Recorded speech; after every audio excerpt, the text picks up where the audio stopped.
Well, for cases like you cannot unlock the door with your fingerprint 100% successfully, then you may check with following steps for better recognition of your fingerprint.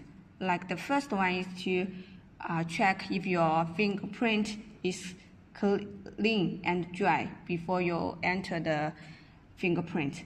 And then the next one, you may need to pay attention while you do entering the fingerprint is to try to rotate your fingerprint at small angles as possible, like this.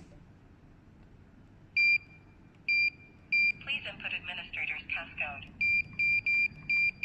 Enter the administrator. Press 1 to add a user and 2 to delete a user. Add To it. exit, please enter the new user code. To return So to you the can previous level, put please the rotate your finger and enter just again. rotate, Please follow the rotate your finger and enter voice again. guiding. Please rotate your Rotate finger and more enter again.